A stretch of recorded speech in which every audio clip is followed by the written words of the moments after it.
بسم اللہ الرحمن الرحیم الحمدللہ رب العالمین وصلی اللہ علی محمد وآلہ اجمعین واللعنۃ الدائمۃ علی اعداء محمد وآل محمد اما بعد وفقنا اللہ وإیاکم للعلم والعمل الصالحین انشاءاللہ تعالی۔ گفتگو ہماری پہنچی ہے قیامت کے اوپر۔ اصول دین جو 5 تھے ان میں سے جو آخری ہے وہ قیامت ہے کہ جس سے عالم آخرت کا عنوان جو ہے وہ کتاب میں دیا گیا ہے،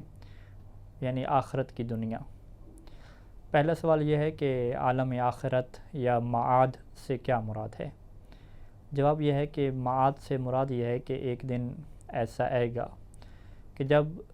اس کائنات کا خاتمہ ہو جائے گا اور اللہ تعالیٰ تمام مردوں کو دوبارہ زندہ کرے گا، پھر حساب کتاب ہوگا۔ جو لوگ نیک ہوں گے، جن کے اعمال نیک ہوں گے، ان کو ہمیشہ کے لیے جنت میں بھیج دیا جائے گا، اور جو بدکار ہوں گے، جن کے برے اعمال ہوں گے، ان کو جہنم میں داخل کر دیا جائے گا۔ اور یہ جو دن ہے کہ جس دن انسان کا حساب کتاب ہوتا ہے، اس کو جزا اور سزا ملتی ہے، جنت اور جہنم کی تقسیم ہوتی ہے، اس دن کو روز جزا کہتے ہیں۔ اور اسی طرح سے مختلف قرآن مجید کی آیات میں اور روایات میں اس کو قیامت کے دن بھی کہا گیا، روز حساب بھی کہا گیا، اور روز حشر بھی کہا گیا، اور جسے ہم یہ کہتے ہیں روز بعث، دوبارہ اٹھنے کا دن، یہ بھی کیسے کہا گیا۔ تو یہ مختلف نام ہیں، یعنی آپ معاد کہہ دیں، قیامت کہہ دیں، روز حساب کہہ دیں، اور آپ کہہ دیں کہ آخرت کی زندگی کہہ دیں، تو یہ سارے جو ہے وہ مختلف نام ہیں کہ جس کا جو معنی اور مطلب ہے وہ ایک ہی ہے کہ اس دنیا کے ختم ہو جانے کے بعد ایک دوسری دنیا کا آغاز، اور وہاں پہ ظالم اور مظلوم کا حساب، اچھے انسان اور برے انسان کو جزا اور سزا دینے کا دن۔ دوسرا سوال یہ ہے کہ کیا قیامت پر عقیدہ رکھنا واجب ہے؟ اور اگر قیامت پر عقیدہ رکھنا واجب ہے تو اس بات کے اوپر ہمارے پاس کیا دلیل ہے کہ قیامت بھی ہے، یعنی روز جزا بھی ہے، روز سزا بھی ہے؟ جواب یہ ہے کہ روز قیامت پر عقیدہ رکھنا ضروریات اسلام میں سے ہے، جسے ہم ضروریات دین کہتے ہیں، کہ دین اسلام کا ایک ایسا حکم ہے کہ جو بڑا واضح ہے، بڑا کلیئر ہے، کہ جس کے اندر کسی کو بھی ذرا برابر بھی کوئی شک نہیں ہے۔ اور چونکہ یہ ضروریات دین میں سے ہے، ضروریات اسلام میں سے ہے، تو اس کا انکار کرنے والا دائرہ اسلام سے خارج ہو جاتا ہے، کیونکہ اس کے انکار کرنے کا واضح طور پہ مطلب یہ ہے کہ وہ قرآن مجید کا انکار کر رہا ہے، وہ اللہ کے رسول کی باتوں کو جھٹلا رہا ہے۔ اور یہ جو قیامت کا دن ہے، یہ دن آئے گا، اس کے متعلق ہمارے پاس بہت زیادہ دلائل ہیں کہ جن میں سے چند ایک جو ہے وہ دلائل ہم آپ کی خدمت میں رکھنے جا رہے ہیں۔ سب سے پہلے تو ایک انسان کی فطرت ہے، انسان کی جو فطرت کی آواز ہے، کیا کوئی بھی انسان کسی بھی جو ہے وہ مذہب اور دین سے تعلق رکھتا ہو، وہ اگر اپنی طرف تھوڑی سی توجہ کرے اور غور و فکر کرے تو اس کے اندر سے یہ ایک آواز آتی ہے، ایک احساس ہوتا ہے، وہ یہ سوچتا ہے کہ ہاں ایک ایسا دن ضرور موجود ہے کہ جس دن جو ہے وہ عدل و انصاف ہوتا ہے، کہ جس دن جو ہے وہ ظالم کو اس کے ظلم کی سزا مل جاتی ہے، اور جس دن جو ہے وہ مظلوم کو یہ بدلہ دیا جاتا ہے کہ اس کے اوپر جو ظلم ہوا اس کو پھر یہ موقع دیا جاتا ہے کہ وہ ظالم سے اپنا بدلہ لے لے۔ کتنے ہی لوگ ایسے ہیں کہ دنیا میں ان کے اوپر ظلم ہو جاتا ہے، ان کا کوئی پرسان حال نہیں ہوتا، تو ہر انسان کے دل سے یہ آواز آتی ہے کہ ہاں ایک ایسا دن تو آئے گا کہ جس دن جو ہے وہ تمام ظالموں سے جو ہے وہ انتقام لیا جائے گا، اچھے اور برے کے ساتھ اس کے عمل کے مطابق جو ہے وہ برتاؤ کیا جائے گا۔ اور چونکہ یہ ہر انسان کی ایک فطرت کی آواز ہے، اور فطرت کی آواز جب ہر انسان میں موجود ہے، دنیا کے ہر انسان میں موجود ہے، تو یہ اس بات کی واضح دلیل ہوتی ہے کہ یہ کوئی ایک خیال نہیں ہے، یہ کوئی ایک خرافات نہیں ہے، بلکہ یقیناً جو ہے وہ ایک حقیقت ہے، اور یقیناً ایک ایسا دن موجود ہے۔ اور اگر ایک ایسا دن نہ ہوتا، ایسی حقیقت نہ ہوتی، تو پھر ایسا کبھی نہ ہوتا کہ دنیا کے ہر انسان کے دل میں جو ہے وہ یہ آواز اور یہ احساس کیا ہے پیدا ہوتا۔ تو یہ پہلی جو ہے وہ فطرت کی دلیل ہے۔ دوسری دلیل جو ہے وہ عقل کی دلیل ہے۔ ہماری عقل یہ کہتی ہے کہ جب اس کائنات کا بنانے والا بڑا حکیم ہے، حکمت کے مطابق وہ کام کرتا ہے، وہ فضول کام نہیں کرتا، اور پھر وہ عادل بھی ہے، عدل و انصاف بھی کرتا ہے، ظلم نہیں کرتا، تو جب ہم اس کائنات کے خالق کے بارے میں یہ عقیدہ رکھتے ہیں اور یہ بات کلیئر ہو جاتی ہے کہ وہ فضول کام کرنے والا نہیں ہے، وہ عدل و انصاف کرنے والا ہے ہمیشہ، تو لہٰذا پھر ہمیں قیامت کا قائل ہونا پڑتا ہے، کیونکہ اگر ہم قیامت کے قائل نہیں ہوں گے، روز حساب و جزا کے قائل نہیں ہوں گے، تو پھر اس کا واضح طور پر نتیجہ یہ نکلتا ہے کہ پھر اللہ تعالیٰ کی ذات جو ہے وہ حکیم نہیں ہے، اس نے اس کائنات کو جو ہے وہ بے مقصد جو ہے وہ پیدا کر دیا، اور یہ ایک دن کیا ختم ہو جائے گی۔ اور پھر یہ بھی ثابت ہو جاتا ہے کہ الیاذ باللہ من ذالک کہ پھر وہ ذات جو ہے وہ عادل بھی نہیں ہے، کہ بہت سارے لوگوں نے ظلم کیا اور اللہ نے ان کے ساتھ پھر انصاف بھی نہیں کیا، تو ظالم اور مظلوم دونوں کے دونوں برابر ہو گئے، یہ دنیا ختم ہو گئی، سارے فنا ہو گئے، بس اینڈ ہو گیا۔ تو جہاں یہ اللہ کے کام کے فضول ہونے کے اوپر ایک بات جو ہے وہ آئے گی، وہیں جو ہے وہ اللہ کے عدل کے اوپر بھی یہاں پہ انصاف کیا کھڑا ہو جائے گا۔ تو لہٰذا جب ہم پہلے مرحلے میں اپنے خالق کو، اپنے مالک کو، اس کائنات کے خالق کو، اپنے اللہ کو یہ تسلیم کر لیتے ہیں دلائل کی روشنی میں جو گزر چکے ہیں کہ وہ ذات حکیم ہے، حکمت کے مطابق کام کرتی ہے، چاہے ہمیں پتہ ہو یا پتہ نہ ہو کہ وہ حکمت کیا ہے،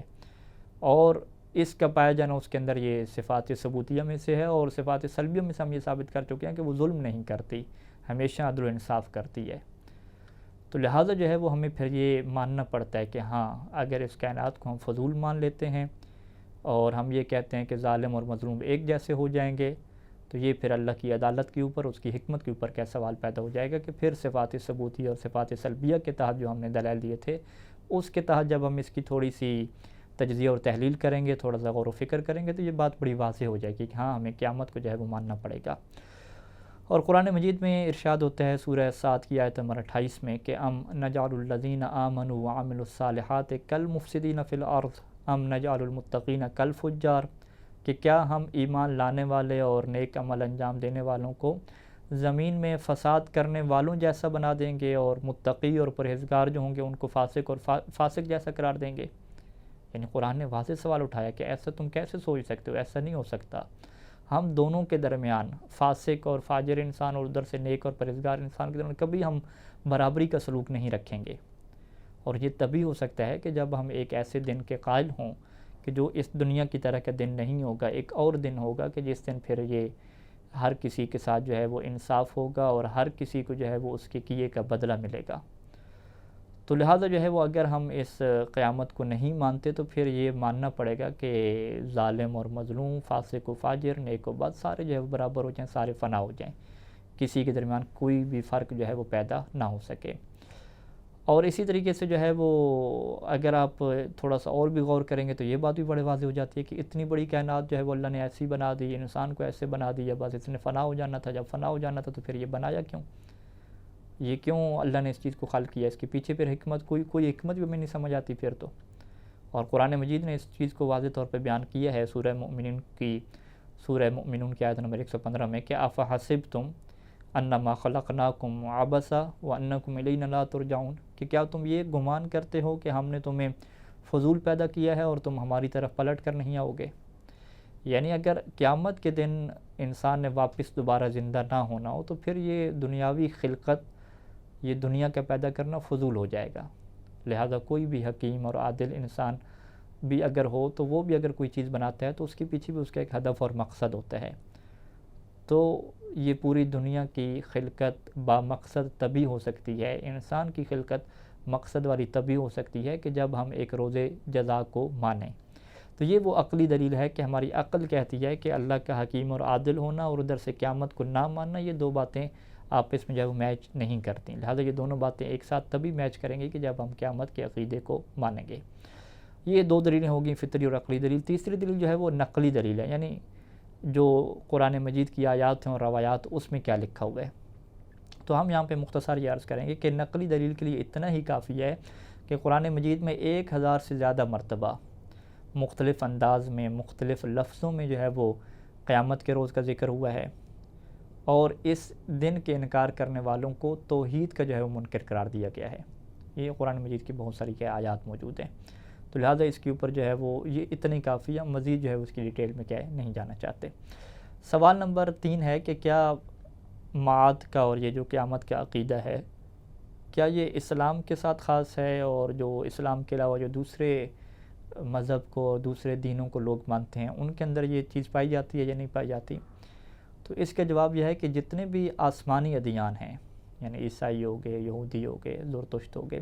ان سب میں یہ عقیدہ ایک مرکزی حیثیت رکھتا ہے. یعنی موجودہ تورات کو اور انجیل کے جو چاروں حصے ہیں ان میں اگر آپ جا کے دیکھیں، اور اس کے علاوہ زرتشت کے آئین میں دیکھیں، قدیم مصریوں کے ہاں بھی اس عقیدہ کے جانب بہت سارے جو ہے وہ شواہد ملتے ہیں ہمیں. یعنی سب لوگ اور سب یہ جو مذہب والے ہیں یہ یہی سوچتے ہیں کہ موت کے بعد ایک زندگی ہوگی، موت کے بعد ایک ایسی زندگی ہوگی کہ جس میں پھر انسان نے کیا دوبارہ سے جینا ہے. تو لہٰذا یہ جو تصور ہے وہ فقط جو ہے وہ اسلام کے ساتھ خاص نہیں ہے، اسلام کے علاوہ جتنے بھی جو دیگر دین اور مذاہب ہیں ان کے اندر بھی جو ہے وہ یہ ایک تصور پایا جاتا ہے کہ یہ فقط زندگی اینڈ نہیں ہے، اس کے بعد بھی کیا اور بہت کچھ ہے. سوال نمبر 4 یہ ہے کہ کیا اس دن لوگ اسی مادی دنیاوی جسم کے ساتھ اٹھیں گے یا اس کے علاوہ کسی اور جسم میں محشور ہوں گے؟ یعنی جب انسان مر جاتا ہے، گل سڑ جاتا ہے، تو پھر وہاں پہ کیا انسان کی کیفیت ہوگی، کیا حالت ہوگی؟ اس کا جواب یہ ہے کہ روز قیامت لوگ اسی دنیاوی جسم کے ساتھ جو ہے وہ دوبارہ اٹھیں گے. اور اس کی بہت بڑی جو دلیل یہ ہے کہ قرآن مجید کے اندر اس چیز کو بیان کیا گیا کہ جب یہ کافر لوگ جو ہے وہ قیامت کے دن کے اوپر اعتراض کرتے تھے تو ان کی جو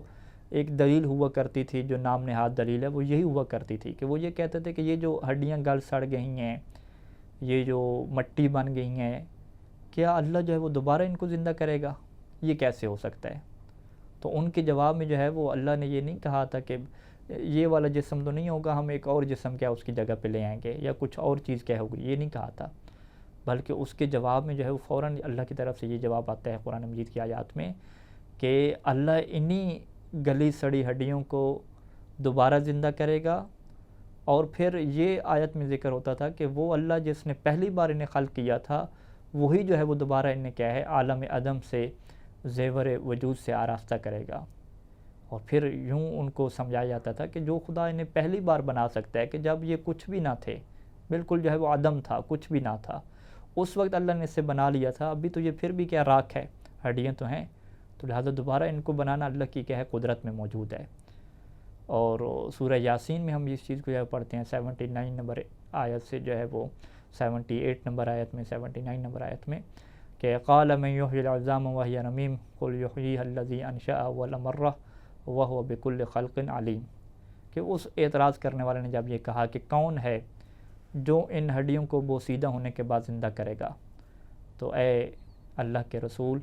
آپ کہہ دیجئے کہ وہی انہیں دوبارہ زندہ کرے گا کہ جس نے پہلی بار انہیں خلق کیا تھا، اور وہ اپنی ہر مخلوق کا علم رکھتا ہے، اسے سب پتہ ہے کہ یہ کس کے اجزاء ہیں، کس کے اجزاء نہیں ہیں، اور کیسے ان کو جمع کرنا ہے، سب اس کے پاس علم ہے. تو لہٰذا قرآن مجید کا یہ جواب بتانا کہ اللہ دوبارہ انہی ہڈیوں کو زندہ کرے گا، انہی کو دوبارہ جو ہے وہ بنائے گا، اس سے واضح طور پہ یہ بات سامنے آتی ہے کہ قیامت کے دن جو انسان کا بدن ہوگا وہ اسی دنیا والا بدن ہوگا، اور یہی اس کو کیا واپس دوبارہ پلٹا دیا جائے گا. تو لہٰذا یہ عنصری بدن کے ساتھ دوبارہ کیا انسان کو اٹھایا جائے گا. سوال نمبر 5 یہ ہے کہ یہ جو بھی ہم نے جواب ذکر کیا، ایک سوال جو ہے وہ ذہن میں یہ اٹھایا جا سکتا ہے کہ وہ انسان کے جس کے جسم کے ذرات جو ہے نا پوری دنیا میں بکھر جاتے ہیں، یعنی ہوا انہیں اپنے ساتھ اڑا کے لے گئی، کچھ کیا ہے حیوان اس کے جسم کو نوچ کے کھا گئے، کچھ جو ہے وہ جل کے راکھ ہو گئے. اس طریقے سے بہت سارے ایسے کیسز ہمارے سامنے آتے ہیں کہ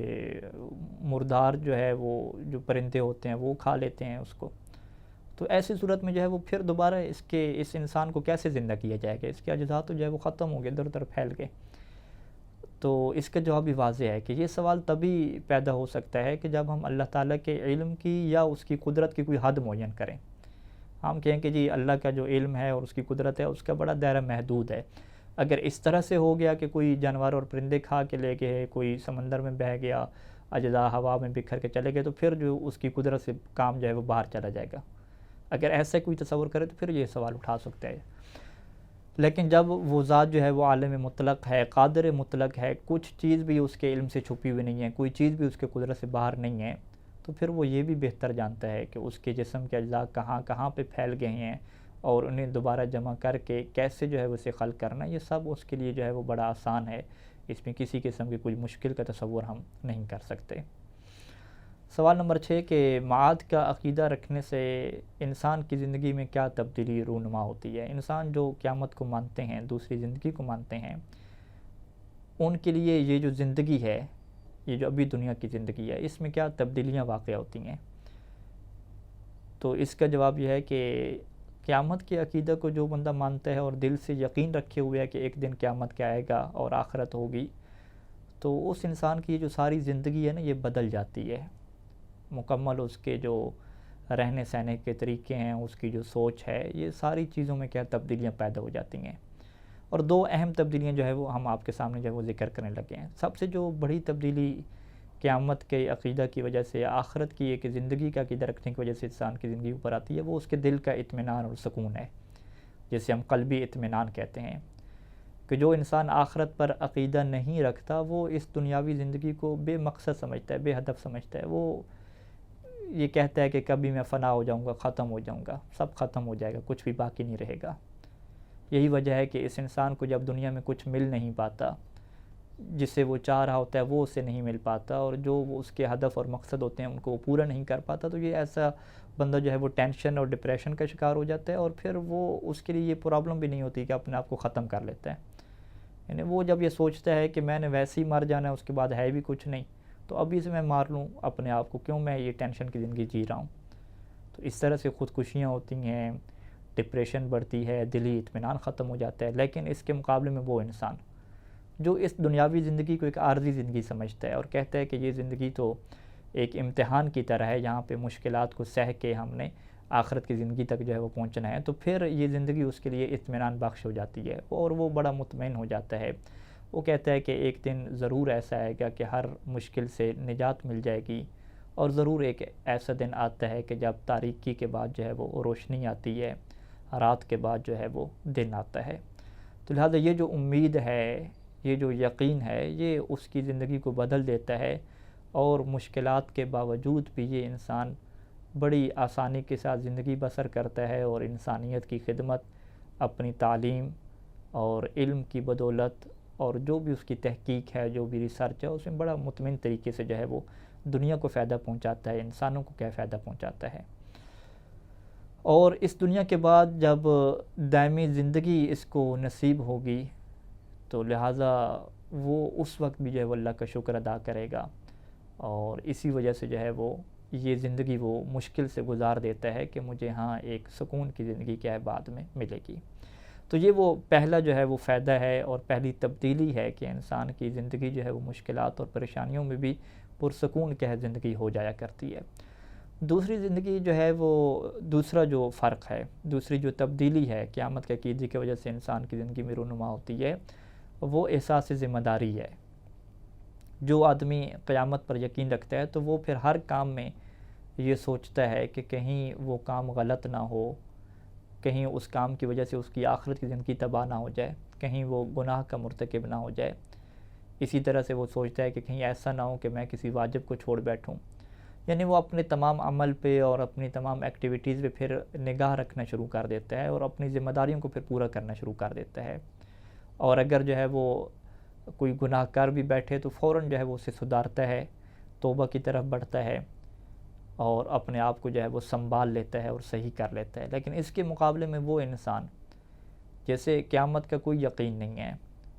اسے نہیں پتہ کہ قیامت آئے گی یا نہیں آئے گی، تو وہ اپنے آپ کو ایک آزاد سمجھتا ہے. اس کا جو ہے وہ دل کرے تو وہ گناہ کے کام کر لیتا ہے، دل کرے تو کرپشن کر لیتا ہے، دل کرے تو وہ خود کو کوئی مار بھی لیتا ہے. برے کام کرنے سے اس کے دل میں کوئی خوف پیدا نہیں ہوتا، اسے اس بات کی فکر نہیں ہوتی کہ میری پکڑ ہو سکتی ہے، میری آخرت میں جو ہے وہ زندگی تباہ ہو سکتی ہے. نہیں، بس وہ اپنی مرضی کے اوپر چلتا ہے، مرضی آتی ہے تو صحیح کام کرتا ہے، مرضی نہیں ہوتی تو غلط کام کرنے لگ جاتا ہے. تو اس طرح وہ جو ایک احساس ذمہ داری ہے، ایک مسئولیت کا جو انسان کے دل میں ایک احساس ہوتا ہے، وہ اس کے دل میں وہ احساس نہیں پیدا ہو سکتا. ہاں، اس کی وہ مرضی اور خواہش اور پھر دل کی بات ہوتی ہے. یعنی وہ اسے اچھا لگے گا تو کرے گا، اچھا نہیں لگے گا تو نہیں کرے گا. جبکہ اس کے بدلے میں جو دوسرا بندہ ہے جو یہ سوچتا ہے کہ نہیں قیامت ہوگی، آخرت ہوگی، مجھے حساب کتاب دینا ہوگا، تو پھر وہ یہ نہیں سوچتا کہ میرا دل کر رہا ہے تو کروں، مجھے اچھا لگ رہا ہے تو نہیں کروں. نہیں، وہ یہ نہیں کہتا. وہ کہتا ہے کہ بھی مجھے یہ کام کرنا ہے یا نہیں کرنا. اب مجھے اچھا لگتا ہے یا نہیں لگتا یہ بحث نہیں ہے، بحث یہ ہے کہ یہ کام اگر میں کروں گا کہیں ایسا تو نہیں ہے کہ میں گناہ کا شکار ہو جاؤں گا، اگر یہ نہیں کروں گا کہیں ایسا تو نہیں ہے کہ میں واجب چھوڑ بیٹھوں گا۔ تو اب اس کی زندگی جو ہے وہ بدل جاتی ہے، وہ اپنے جو ہے وہ دل اور خواہش کے پیچھے جانا چھوڑ دیتا ہے، وہ ایک ذمہ دار کیا ہے انسان بن جاتا ہے۔ تو یہ وہ قیامت کی وجہ سے بنیادی اور مرکزی دو تبدیلیاں ہیں کہ جس کی وجہ سے انسانوں کی، اہل ایمان کی اور مسلمانوں کی زندگی کیا ہے بدل جایا کرتی ہے۔ وصلی اللہ علی محمد و آلہ اجمعین، والسلام علیکم ورحمۃ اللہ وبرکاتہ۔